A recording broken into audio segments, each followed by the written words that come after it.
kokemuskin on rautaa, taas hukki koriin uppoaa.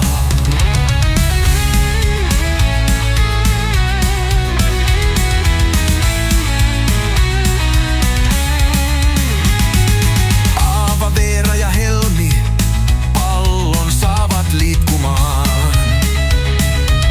Taru parhaansa tekee, mut jälleen